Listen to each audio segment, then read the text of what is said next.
प्रभु यीशु मसीह के नाम में जय मसीह की।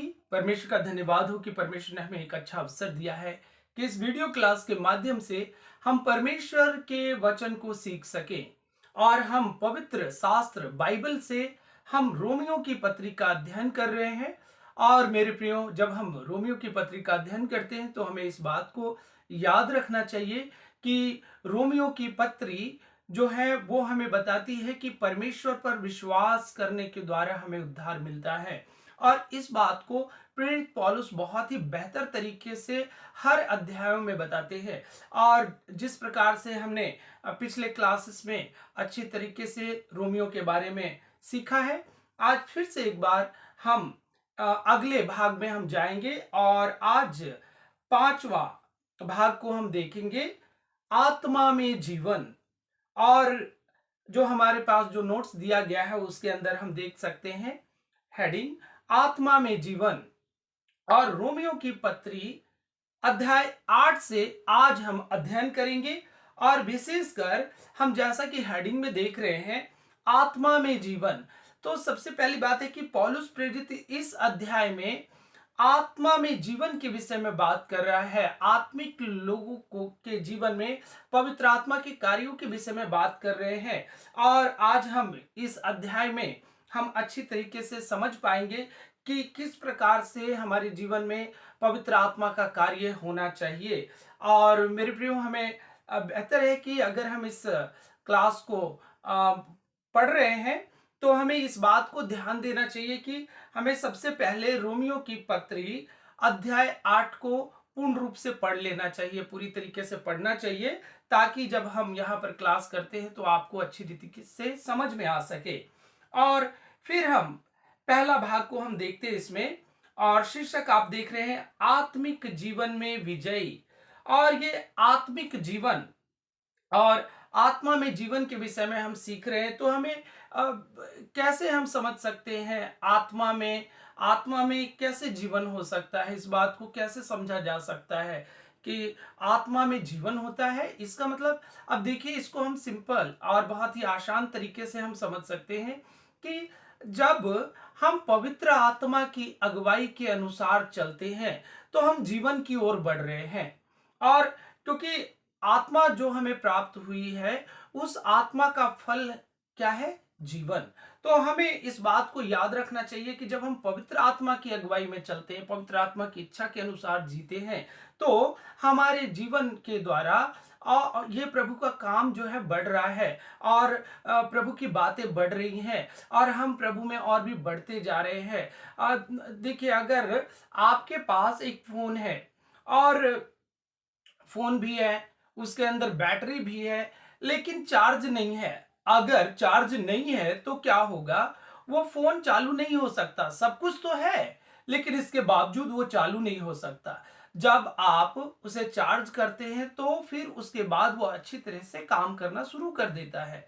और इसी प्रकार से हम पवित्र आत्मा को अपने जीवन में समझ सकते हैं। हाँ, वो दिखाई नहीं देता, लेकिन उसकी जो पवित्र आत्मा की जो अगुवाई है, जो सामर्थ्य है, हम उसे प्राप्त कर सकते हैं। और आज उसी के विषय में बातचीत हो रही है, आत्मा में जीवन। और यहाँ पर हम पहले भाग को, जैसा कि हमने पढ़ा, आत्मिक जीवन में विजयी, और इसके विषय में हम देखेंगे 8 अध्याय 1 से लेकर 13 तक। और बेहतर है कि आप जो है इसे अच्छी रीति से पढ़ लीजिए, और पढ़ने के द्वारा आप बेहतर समझ पाएंगे कि आज जो हमारा शीर्षक है वो आत्मिक जीवन में विजय, यानी कि जब हम आत्मिक होते हैं तो वो किस प्रकार से हम विजयी हो सकते हैं, किस प्रकार से संसार पर हम विजयी हो सकते हैं, और इसके विषय में हम देखेंगे। और पहला प्रश्न हम देख रहे हैं, रोमियो 1 अध्याय 8 3 अध्याय 20 तक के पहले मुख्य भाग में त्रिएक का सबसे महत्वपूर्ण सदस्य कौन है? और इसमें हमारा प्रश्न है कि जब आप यहां पढ़ेंगे तो आपको पता लगेगा कि जो पहले मुख्य भाग में त्रिएक का, जैसा कि हम जानते हैं, पिता, पुत्र, पवित्र आत्मा, और त्रिएक परमेश्वर की जब हम बात करते हैं, ये तीनों त्रिएक परमेश्वर जो कि एक है। और उसमें पहला और महत्वपूर्ण सदस्य कौन है? और हम देख सकते हैं उत्तर लिखा हुआ है परमेश्वर। प्रश्न 2 को हम देखें और यहां पर हम देखते हैं रोमियो 3 अध्याय 21 से 5 अध्याय 21 के दूसरे भाग में त्रिएक का सबसे महत्वपूर्ण सदस्य कौन है? और जब आप पढ़ेंगे तो स्पष्ट रूप से आपको मालूम होगा। उत्तर आप लिख सकते हैं यीशु। प्रश्न 3 को हम देखते हैं और प्रश्न 3 रोमियो अध्याय 8 के तीसरे मुख्य भाग में त्रिएक का सबसे महत्वपूर्ण सदस्य कौन है? और उत्तर हम देख सकते हैं पवित्र आत्मा। मेरे प्रियो, इसीलिए आज हम आत्मा में जीवन के विषय में बात कर रहे हैं और ये अध्याय पूर्ण रूप से पवित्र आत्मा के कार्यों के बारे में है, पवित्र आत्मा में जीने के बारे में है, पवित्र आत्मा के अनुसार अपने कामों को करने के बारे में है। इसीलिए आज हम बहुत ही ध्यान पूर्वक इस अध्याय को आज हम सीखने के लिए जा रहे हैं। और अब हम देखते हैं प्रश्न 4, पवित्र आत्मा के कार्यों के विषय में इनमें से प्रत्येक वचन क्या कहते हैं? अब हम एक एक करके जो वचन दिया गया है, आप देख रहे होंगे आपके नोट्स में वचन दिया गया है और उस वचन के अनुसार हम देखेंगे कि पवित्र आत्मा के कार्यों के विषय में रोमियो रोमियो के वचन क्या कहते हैं। तो इसको आइए हम देखें और पहला हम देखते हैं 1:4 में पवित्र आत्मा सामर्थी है। और दूसरा हम 5:5 में देखते हैं प्रेम उत्पन्न करने वाला है। पवित्र आत्मा प्रेम उत्पन्न करने वाला है। जब आपके अंदर पवित्र आत्मा है तो आप वो जो है पवित्र आत्मा क्या कर रहा है, आपके अंदर प्रेम को उत्पन्न कर रहा है। आपको औरों के लिए जो है वो प्रेम करना सिखा रहा है। जब आप लोगों की मदद करते हैं इसका मतलब आपके अंदर उसके लिए प्रेम है और आप जो है कह सकते हैं कि हाँ, मेरे जीवन में जो ऐसा हो रहा है इसका तात्पर्य है कि पवित्र आत्मा जो है वो प्रेम उत्पन्न करने वाला है। तीसरी बात हम देखते हैं 8:2 में स्वतंत्र करता है। अब किन बातों से स्वतंत्र करता है? देखिए, पवित्र आत्मा हमें पाप और मृत्यु से स्वतंत्र करता है। देखिए, कौन हमें बताता है कि मैं गलत हूं? पवित्र आत्मा। पवित्र आत्मा वो हमें बताती है कि हम से गलती हुई है, हम गुनहगार हैं, हम पापी हैं और ये पवित्र आत्मा ही है जो हमें पाप और मृत्यु से भी स्वतंत्र करती है। तो इस बात को हमें याद रखना चाहिए। अब हम देखते हैं 8 अध्याय 4 और 5 में हम देखते हैं अब पवित्र आत्मा अगुवाई हमें प्रदान करती है। जब भी हम कोई कार्य करने के लिए जाते हैं तो उस समय कौन है जो हमारी अगुवाई करता है और हमें किसे अगुवाई करने का मौका देना चाहिए। कई बार हम लोग पवित्र आत्मा की आवाज को नहीं सुनते। कई बार जो है हम आत्मिक रूप से नहीं सोचते, लेकिन हमें पवित्र आत्मा के बारे में ये विचार करना चाहिए, सोचना चाहिए कि मेरे जीवन में अगुवा कौन है, किसके अनुसार मैं अपने जीवन को चलाऊं। और यहां पर हम देखते हैं कि पवित्र आत्मा अगुवाई करने वाला है। इसीलिए मेरे प्रियो हमें ध्यान देना चाहिए, अगुवाई, पवित्र आत्मा अगुवाई करता है। उसके बाद अगले वचन को हम देखते हैं 8:9 आत्मिक दशा। और पवित्र आत्मा का कार्य क्या? ये आत्मिक दशा को दिखाता है और हमें इस बात को याद रखना चाहिए, समझना चाहिए।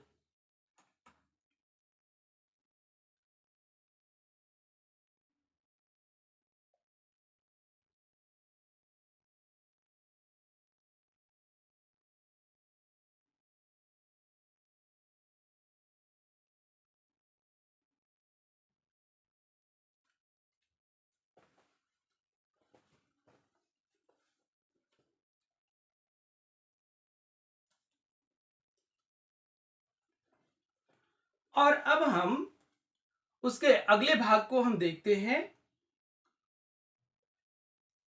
6, 8, 11 जिलाया गया, पवित्र आत्मा के द्वारा जिलाया गया। 8, 14 में हम देखते हैं, हमें चलाता है, पवित्र आत्मा हमें चलाता है। हमें इस बात को ध्यान रखना चाहिए कि पवित्र आत्मा हमें चलाता है। और 8, 15 में हम देखते हैं, लेपालकपन की आत्मा। और हमें कौन सी आत्मा मिली है? लेपालकपन की आत्मा, जिससे कि हम परमेश्वर को हे अब्बा, हे पिता कह के पुकारते हैं। 9 हम देखते हैं, 8 अध्याय का 16, हमारी आत्मा के साथ गवाही देता है। ये गवाही देने वाला, देखिए, हमारी आत्मा के साथ वो गवाही देता है। 10 हम देखते हैं, 8 अध्याय उसका 26 और 27, दुर्बलता में सहायता करता है। किन बातों में? जब हम प्रार्थना करने में दुर्बल होते हैं, या तो क्योंकि बाइबल कहती है कि हमें नहीं पता कि हमें किस रीति से प्रार्थना करनी चाहिए, तो आत्मा आहें भर भर कर जो वर्णन से बाहर है, यानी किन बातों के विषय में प्रार्थना करनी है, वो आत्मा हमारी सहायता करता है। हम दुर्बल हैं, हम कमजोर हैं, और इसीलिए हम इस बात को जानते हैं कि पवित्र आत्मा दुर्बलता में हमारी सहायता करता है। 11 हम देखते हैं, 9 उसका 1 में गवाही देता है। ये पवित्र आत्मा जो है गवाही देता है। 12 हम देखते हैं, 14 अध्याय उसका 17 वचन, धर्म, मिलाप और आनंद, ये जो पवित्र आत्मा से होता है। तो पवित्र आत्मा के कार्यों को आप देखिए, कितनी अद्भुत बात है कि पवित्र आत्मा जब हमें प्राप्त होती है तो इन बातों को हम अपने जीवन में होते हुए देखते हैं। 13 हम देखते हैं, 15, 13 सामर्थ्य, ये पवित्र आत्मा क्या? सामर्थी है, सामर्थ्य। और 14 में हम देखते हैं, 15 उसका 16, पवित्र करता है। पवित्र आत्मा का कार्य देखिए, पवित्र करता है। 15 उसका 15 अध्याय का 18 से 19 में हम देखते हैं, सुसमाचार प्रचार में सहायता करता है। ये कितनी अद्भुत बात है मेरे प्रियो कि जब हम सुसमाचार प्रचार करते हैं तो हम अकेले नहीं हैं। हम कई बार हम सोच सकते हैं कि मैं अकेला हूं, कैसे कर पाऊंगा, लेकिन देखिए वचन कहता है कि सुसमाचार प्रचार में सहायता करता है। कौन कर रहा है? जब हम प्रभु की सेवा करने के लिए निकलते हैं, जब प्रभु के सुसमाचार को लोगों को बताते हैं, तो कौन हमारी सहायता कर रहा है? वो है पवित्र आत्मा। तो हमने 15 बातों को हमने देखा पवित्र आत्मा के कार्यों के विषय में। तो मेरे प्रियो, कितनी अच्छी बात है कि जब पवित्र आत्मा के चलाए हम चलते हैं तो ये सारी बातें परमेश्वर पवित्र आत्मा के द्वारा हमारे जीवन में करते हैं। तो हमें बड़े ही विश्वास योग्यता के साथ, बड़े ही जो है अपने जीवन को पवित्र आत्मा की अगुवाई के अनुसार चलने देना चाहिए, और पवित्र आत्मा की इच्छा अनुसार अपने जीवन को जीना चाहिए। अब हम अभी तक हमने देखा, अब हम यहां पर देख रहे हैं, एक, पाप और मृत्यु पर विजयी। 8 अध्याय 1 से 4 वचन को हम यहां पर देखेंगे, और ये पाप और मृत्यु पर विजय। और आइए हम ये 1 से लेकर 4 तक इन्हें हम एक साथ में मिलकर हम पढ़ेंगे, और हम सभी एक साथ हम निकाल लेंगे रोमियो की पत्री उसका 8 अध्याय और 1 से लेकर 4 तक, और हम सभी बाइबल से एक साथ में पढ़ेंगे। अब जो मसीह यीशु में है उन पर दंड की आज्ञा नहीं, क्योंकि वे शरीर के अनुसार नहीं वरन आत्मा के अनुसार चलते हैं। क्योंकि जीवन की आत्मा की व्यवस्था ने मसीह यीशु में मुझे पाप की और मृत्यु की व्यवस्था से स्वतंत्र कर दिया। क्योंकि जो काम व्यवस्था शरीर के कारण दुर्बल होकर ना कर सकी, उसको परमेश्वर ने किया, अर्थात अपने ही पुत्र को पापमय शरीर की समानता में और पाप के बलिदान होने के लिए भेजकर शरीर में पाप पर दंड की आज्ञा दी, इसीलिए कि व्यवस्था की विधि हम में जो शरीर के अनुसार नहीं वरन आत्मा के अनुसार चलते हैं पूरी की जाए। क्योंकि शारीरिक व्यक्ति शरीर की बातों पर मन लगाते हैं, परंतु आध्यात्मिक आत्मा की बातों पर मन लगाते हैं। और ये हमने अभी 5 तक पढ़ा, लेकिन हम चार चार वचनों तक हम मनन करेंगे और इस विषय में हम देखेंगे कि पाप और मृत्यु पर विजय वो कैसे हुआ, और वचन जब हम यहां पर देखते हैं तो वो किस प्रकार से हुआ। देखिए, हमारे पास हम जो कह सकते कि हमारा आ, ये पाप द्वारा शासित देह है, हाँ? पाप द्वारा शासित देह है। और लेकिन यानी कि पाप की मजदूरी तो बाइबल कहती है मृत्यु है। अब इन बातों से कैसे बचा जा सकता है, और बाइबल यहां पर कहती है सो अब जो मसीह यीशु में है, हाँ? और यहां पर हम देख रहे हैं पवित्रीकरण की सामर्थ्य, जीवन जीने का प्रश्न, उसके बारे में हम देख रहे हैं यहां पर। और उसमें हम देख रहे हैं स्वतंत्र जीवन के बारे में कि सो अब जो मसीह यीशु में है उन पर दंड की आज्ञा नहीं, क्योंकि वे शरीर के अनुसार नहीं वरन आत्मा के अनुसार चलते हैं। तो अब कैसे जो है मैं पाप और मृत्यु पर विजय को प्राप्त कर सकता हूं, क्योंकि देखिए, अगर पाप पापी मनुष्य के लिए निर्धारित किया गया है दंड, उस पर निर्धारित किया गया है, और पाप की मजदूरी मृत्यु है बाइबल कहती है। लेकिन अब वचन कहता है सो अब जो मसीह यीशु में है, किस में है, मसीह यीशु में है, उन पर, यानी कि सफर नहीं, लेकिन जो मसीह यीशु में है, यानी कि जो यीशु मसीह में विश्वास करता है उन पर दंड की आज्ञा नहीं। लेकिन बात यहीं से खत्म नहीं हो जाती मेरे प्रियो, आगे कहता है क्योंकि वे शरीर के अनुसार नहीं वरन आत्मा के अनुसार चलते हैं। यह बहुत महत्व रखता है। आप विजयी कैसे होंगे पाप और मृत्यु से, आप विजय कैसे प्राप्त करेंगे, और उसका जवाब हम यहां पर देखते हैं कि क्योंकि वे शरीर के अनुसार नहीं। अब यदि हम प्रभु यीशु मसीह पर विश्वास करते हैं तो हमें इस बात को ध्यान देना चाहिए कि हम किसके अनुसार जी रहे, शरीर के अनुसार। क्या शरीर के अनुसार, क्या आत्मा के अनुसार? अब शरीर के काम कैसे हैं वो हम जानते हैं कि शरीर के काम बहुत बुरे हैं। शरीर के काम हम खुद जानते हैं, उसको बताने की आवश्यकता नहीं है कि कौन कौन से ऐसे काम हैं जो शरीर के काम है, शरीर के द्वारा किए जाते हैं, और उसकी मजदूरी क्या होगी, उसका प्रतिफल क्या होगा। तो उसका प्रतिफल तो नाश होगा, उसका प्रतिफल तो मृत्यु होगी। लेकिन पाप और मृत्यु पर विजय वो कैसे, शरीर के अनुसार नहीं वरन बाइबल कहती है आत्मा के अनुसार चलते हैं। कैसे चलते हैं, आत्मा के अनुसार।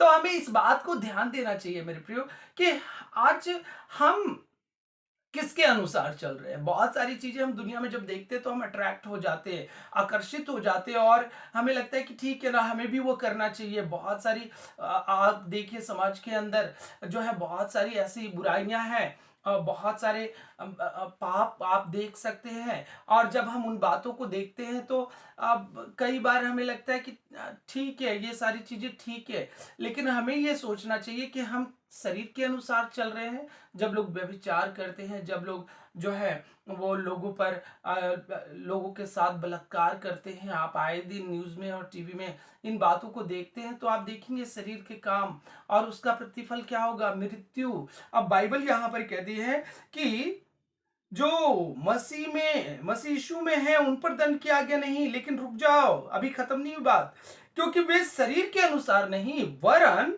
आत्मा के अनुसार चलते। तो चलना कैसे है, हमें इस बात को हमें समझना चाहिए। और 8 अध्याय 1 से लेकर 4 तक में हम इन्हीं बातों का जवाब हम पाते कि क्योंकि जीवन की आत्मा की व्यवस्था ने मसीह यीशु में मुझे पाप की और मृत्यु की व्यवस्था से स्वतंत्र कर दिया। अब जो पाप की व्यवस्था थी वो खत्म हो गई। कैसे, जीवन की आत्मा की व्यवस्था ने यीशु मसीह में, किसमें किया, यीशु मसीह में। यानी कौन कर रहा है, पवित्र आत्मा। क्योंकि जो काम व्यवस्था शरीर के कारण दुर्बल होकर ना कर सकी उसको परमेश्वर ने किया, अर्थात अपने ही पुत्र को पाप में शरीर की समानता में और पाप के बलिदान होने के लिए भेजकर शरीर में पाप पर दंड की आज्ञा दी। अब देखिए इस बात को समझिए कि पाप को खत्म नहीं किया जा सकता। किसी रीति से पाप किया गया है मनुष्य ने तो उसका दंड मिलना तय था, इसमें कोई दो राय नहीं। लेकिन बाइबल कहती है कि परमेश्वर ने, इसीलिए परमेश्वर ने कार्य किया, अर्थात अपने ही पुत्र को पापमय शरीर की, यानी जब यीशु मसीह क्रूस पर चढ़ाए गए तो उन पर सभी जनों का पाप का भार डाल दिया गया। वो पापी कहलाए, वो पाप का भार उठा लिया उन्होंने, और वो हम सबों के पाप थे। अब बाइबल कहती है इसीलिए पाप में शरीर की समानता में और पाप के लिए बलिदान होने के लिए भेजकर शरीर में पाप पर दंड की आज्ञा दी। अब देखिए वैसे ही जैसे जो दंड हमें मिलना चाहिए था वो यीशु मसीह को मिला। इसीलिए कि व्यवस्था की विधि हमें जो शरीर के अनुसार नहीं वरन आत्मा के अनुसार चलते पूरी की जाए। अब ये बातों को ध्यान में रखना चाहिए कि जब हम आत्मिक रूप से चलते हैं तो हमारे जीवन पर ये बातें लागू होती है और हम पाप और मृत्यु पर विजय को प्राप्त करते हैं। लेकिन अगर हम शरीर के अनुसार चल रहे हैं, हम कहते हैं कि ठीक है हमने विश्वास किया लेकिन उसके बावजूद भी शरीर के अनुसार नहीं, देखिए गलती है हम सबों के जीवन में हो सकती है, लेकिन क्या हम उसी गलती में बने रहते हैं? उन बातों को हमें सोचना चाहिए कि मेरे जीवन में मुझे किस प्रकार से चलना चाहिए। क्या मुझे शरीर के अनुसार चलना चाहिए? शरीर बहुत सारी बातों में डिमांड करता है, शरीर की लालसाएं अभिलाषाएं बहुत ही ज्यादा प्रबल होती है। लेकिन बाइबल क्या कहती है कि किसके अनुसार चलने वाले के ऊपर दंड की आज्ञा नहीं। इसका मतलब जो शरीर के अनुसार चलेगा उन पर दंड की आज्ञा दी गई है। तो हमें सतर्क रहना चाहिए और आत्मा के कार्यों को हमें समझना चाहिए। आइए अब हम आगे देखें और प्रश्न 5 में 8 अध्याय 1 में फिर से एक बार हम देखते हैं के अनुसार दंड की आज्ञा से कौन आजाद है। अब कौन आजाद है? अब हम देखें इसका उत्तर, आप इसे लिख सकते हैं जो मसीह में है। पहली बात, जो मसीह में है और आत्मा के अनुसार चलते हैं। जो मसीह में ठीक है लेकिन मसीह में है, शरीर के अनुसार चल रहा है, तो वो दंड की आज्ञा से आजाद नहीं है, यानी कि उन्हें दंड मिलेगा, उन्हें दंड मिलेगा। तो जो मसीह में है आत्मा के अनुसार चलते हैं। हम उत्तर को लिख सकते हैं अपने नोटबुक में। प्रश्न 6 उसका 8 अध्याय 2 में हमें विजय के भेद का परिचय देता है। पाप और मृत्यु के सिद्धांत के सामर्थ्य को क्या तोड़ता है? अब देखिए पाप और मृत्यु, इनमें दो बातें हैं, पाप और मृत्यु। देखिए पाप उसका परिणाम मृत्यु। अब इन दोनों बातों को कौन, हमें ये फील ना हो कि हां अब मैं पापी हूं अगर मैंने प्रभु यीशु मसीह पर विश्वास किया। तो अब यहां कहते हैं कि कौन तोड़ता है। उत्तर हम देखते हैं, उत्तर जीवन की आत्मा की व्यवस्था, जैसा कि 2 में हम पढ़ते हैं, यहां पर साफ लिखा हुआ इस प्रकार, क्योंकि जीवन की आत्मा की व्यवस्था ने मसीह यीशु में। तो जीवन की आत्मा की व्यवस्था, यह व्यवस्था उस प्रकार से नहीं जैसे पुराने नियम में हम देखते हैं, लेकिन जीवन की आत्मा की व्यवस्था वो मसीह यीशु में मुझे पाप की और मृत्यु की व्यवस्था से स्वतंत्र कर दिया। तो इस बात को पौलुस प्रेरित बता रहे हैं। आइए अगले प्रश्न को हम देखें, प्रश्न 7। आइए हम वचन 1 से 4 के उन शब्दों को रेखांकित करें जो त्रिएकता के सदस्य को दर्शाता है। इनमें से कौन हमें दंड की आज्ञा से मुक्त जीवन को पाने के लिए भूमिका निभाता है? आइए हम इसके उत्तर को देखें। उत्तर परमेश्वर, यीशु मसीह, पवित्र आत्मा। तो हमने देखा कि इसका उत्तर है कौन, कौन जो है हमें मुक्त जीवन को पाने के लिए भूमिका निभाता है। इनमें से कौन हमें दंड के आगे से मुक्त जीवन, तो पिता, पुत्र, पवित्र आत्मा, ये तीनों का कार्य हम अपने जीवन में देखते हैं जब हम उन तमाम दंड की आज्ञाओं से बचते। परमेश्वर ने यीशु मसीह को दिया और यीशु मसीह ने पवित्र आत्मा को हमारे जीवन में भेजा है, पवित्र आत्मा को इस दुनिया में भेजा है ताकि उसके द्वारा हम सही रूप में चल सके। देखिए, जब हम बात करते कि कैसे जो है हम आत्मिक रूप से मर जाते हैं, और जब आत्मा नहीं है तो हम, अगर पवित्र आत्मा नहीं है हमारे जीवन में, आत्मा नहीं है, आत्मा का इसका मतलब क्या है कि हम आत्मा के अनुसार चल रहे हैं या नहीं चल रहे, परमेश्वर के वचनानुसार जी रहे हैं या नहीं जी रहे, उसकी अगुवाई के अनुसार चल रहे या नहीं चल रहे। तो इस अगर आत्मिक रूप से हम नहीं जी रहे हैं, शारीरिक रूप से जी रहे हैं, जिसका परिणाम पाप और मृत्यु है, तो हमें इस बात को आज समझना चाहिए। और इसीलिए ये तीनों की भूमिका को हम देखते हैं, परमेश्वर, यीशु मसीह, पवित्र आत्मा, ये तीनों की भूमिका महत्वपूर्ण है। और आइए अब हम अगले भाग में देखते हैं। प्रश्न 8, वचन 8 अध्याय का 2 और 3 में हम देखते हैं, अलग अलग 3 तरह की व्यवस्था की सूची बनाइए। इन तीनों व्यवस्थाओं में कौन सा धार्मिक जीवन प्रदान करता है। और यहां हम देखते हैं, पहला, हम 3 सूची को बना रहे हैं, 3 अलग अलग सूची को हम बना रहे हैं, और उसमें देखते हैं जीवन की आत्मा की व्यवस्था, दूसरा पाप और मृत्यु की व्यवस्था, तीसरा व्यवस्था। तो जीवन की आत्मा की व्यवस्था क्या किया है, हमें स्वतंत्र किया है। किससे? पाप की, मृत्यु की व्यवस्था से हमें स्वतंत्र किया। पाप और मृत्यु की व्यवस्था और व्यवस्था, इन 3 बातों को हम यहां पर 2 और 3 में हम देखते हैं। प्रश्न 9, वचन 8 उसका 2 और 3 में फिर से हम देखते कि यीशु के देह धारण के विषय में कहता है, परमेश्वर ने अपने बेटे को इस संसार में क्यों भेजा। अब ये देखिए, बड़ा महत्वपूर्ण सवाल है कि हम भी कई बार सोचते, यीशु मसीह क्यों आए, क्यों मैं यीशु मसीह पर विश्वास करना चाहिए, क्यों यीशु मसीह की बातों को मानना चाहिए, क्यों यीशु मसीह के पीछे चलना चाहिए। ये सवाल हमारे जीवन में कई बार आता है। तो हमें इस बात को याद रखना चाहिए कि हमें क्यों क्यों जो है यीशु मसीह इस संसार में आए। उत्तर में हम देखेंगे, व्यवस्था की विधि पूरी हो जाने के लिए। हाँ, कई बार ये लगता है क्या यीशु मसीह व्यवस्था को खत्म करने आया? नहीं, व्यवस्था को यीशु मसीह खत्म करने के लिए नहीं आया। यीशु मसीह ने स्वयं कहा कि मैं तो उसे पूरा करने आया हूं। यानी जो व्यवस्था मिली थी वो तो अधूरी थी, तो मैं किस लिए आया हूं? पूरा करने के लिए। हाँ, तो परमेश्वर ने अपने बेटे को इस संसार में व्यवस्था की विधि पूरी हो जाने के लिए भेजा। प्रश्न 10 हम देखें, जयवंत और धार्मिकता के जीवन का आनंद उठाने के लिए हमें क्या करना चाहिए। अब यही सवाल आता है कि ठीक है, हम जयवंत हो गए हैं, अब हम पर पाप और मृत्यु का कोई सामर्थ्य काम नहीं करेगा, तो अब कैसे जयवंत और धार्मिकता के जीवन का आनंद उठाने के लिए हमें क्या करना चाहिए। अब उत्तर हम देखते हैं, आत्मा के अनुसार चलना चाहिए। कई बार हमें लगता है कि आत्मा के अनुसार हम कैसे, क्या, आत्मा के अनुसार चलना चाहिए।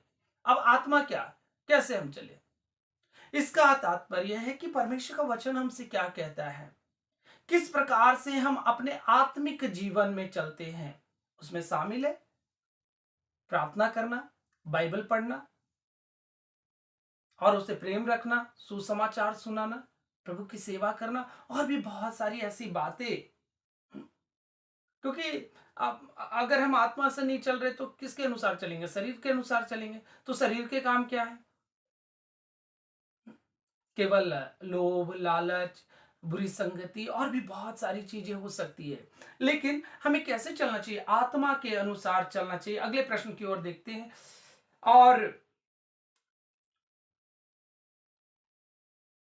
दूसरा हेडिंग हम देखते हैं यहां पर, शरीर पर विजयी, शरीर पर विजयी। और अभी हमने देखा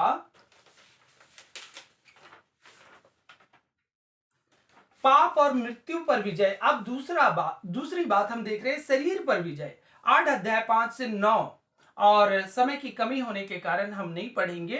मैं उम्मीद करता हूं कि आपने अच्छी रीति से इस अध्याय को पढ़ा है। प्रश्न 11 वचन 5 से 8 में शरीर और आत्मा का क्या मतलब है? हाँ? शरीर आत्मा, बाइबल कहती है ये दोनों एक दूसरे के विरोधी हैं। हाँ? कई बार जो है आत्मा करना चाहती है लेकिन शरीर करने नहीं देता है। और बहुत बार हमने भी अपने जीवन में इस बात को अनुभव किया है कि शरीर कई बार हमारे लिए रुकावट को उत्पन्न करता है। आत्मा कहती नहीं हमें प्रार्थना करना चाहिए, शरीर कहता नहीं नहीं होगा।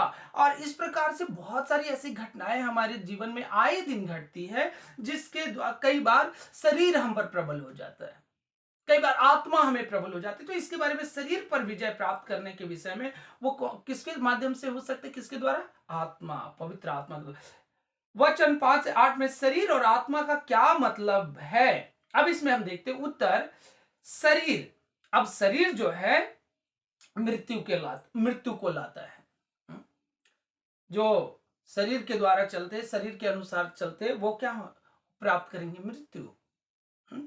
और जैसा कि हमने अभी भी पढ़ा कि मृत्यु। और आत्मा में क्या मिलता है? जीवन और शांति। आत्मिक रूप से जब हम जीते मेरे प्रियो, जब हम हमारे जीवन में अच्छी अच्छी बातें होती है, जब हम आत्मिक रूप से प्रभु में बढ़ते, तो ये क्या लाता है हमारे जीवन में? ये हमारे जीवन में जीवन और शांति को लेकर आता है।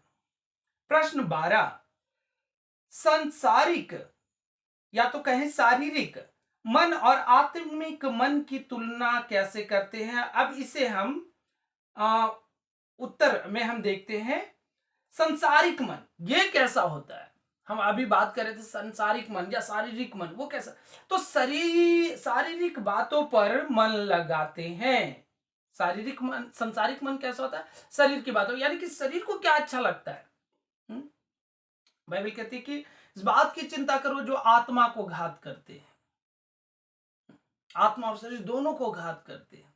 इस बात की चिंता मत करो तुम्हारा शरीर जो नाश हो रहा है, इस बात की चिंता मत करो, क्योंकि तो नाश होना ही है ना एक दिन तो खत्म होना ही है। तो किस बात के लिए? तो शारीरिक बातों पर मन लगाते ये है संसारिक मन।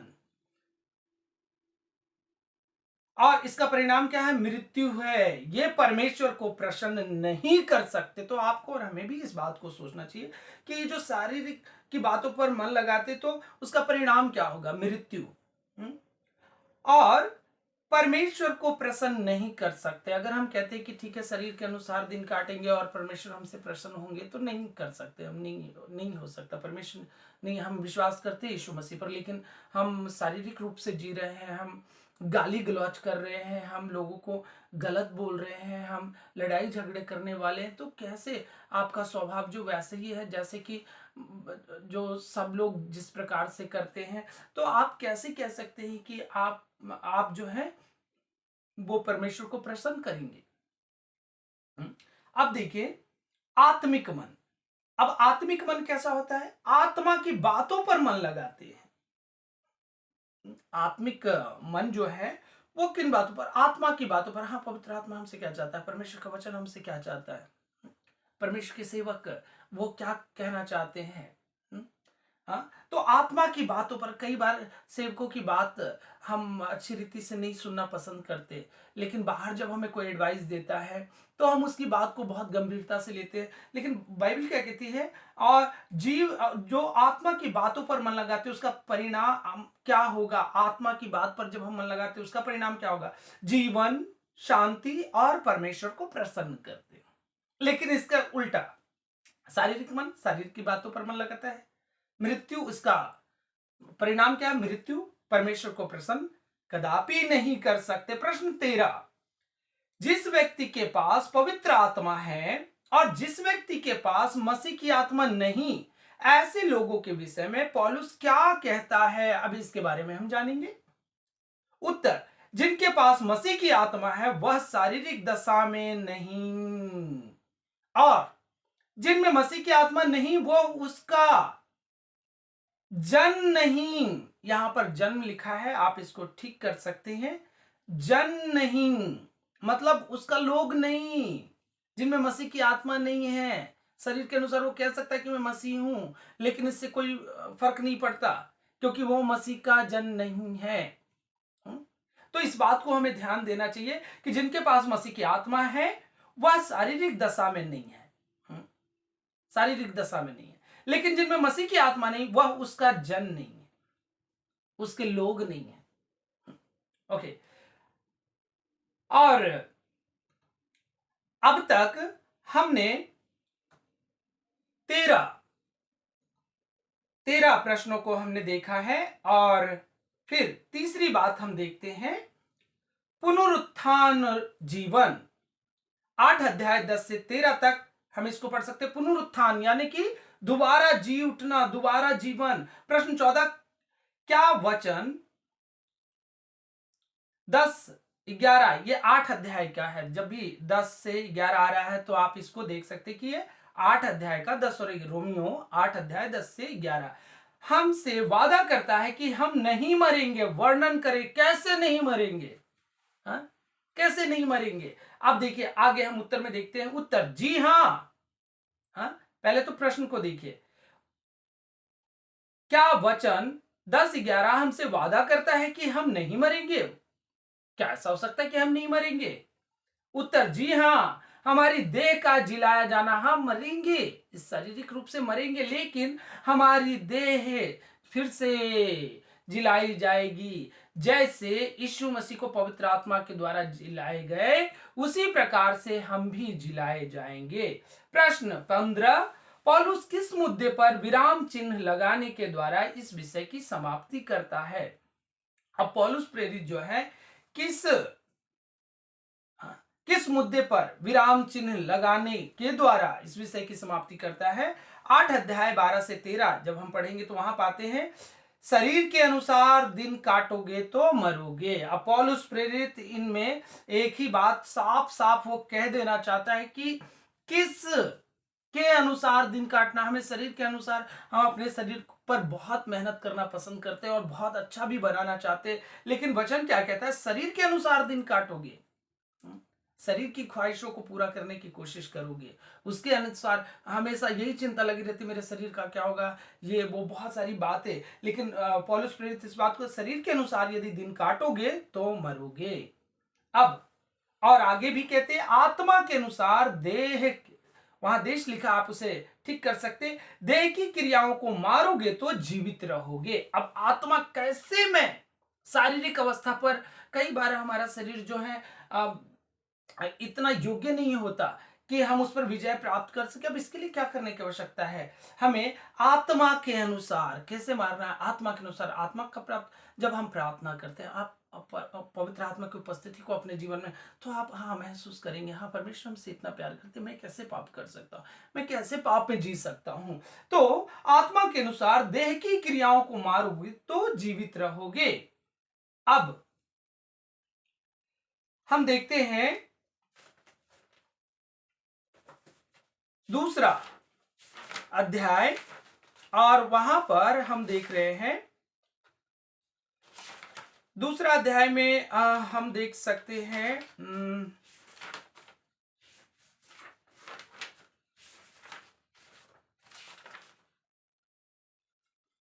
परमेश्वर की संतान के लिए लेपालकपन की आत्मा। और यहां पर हम देख रहे हैं परमेश्वर की संतान के लिए लेपालकपन की आत्मा। और मेरे प्रियो, अब तक हमने आत्मा में जीवन और उसके पहले भाग को हमने देखा, आत्मिक जीवन में विजय, और उसमें हमने 3 बातों को देखा है। पहला, पाप और मृत्यु पर विजय। दूसरा, हमने देखा पुनरुत्थान जीवन।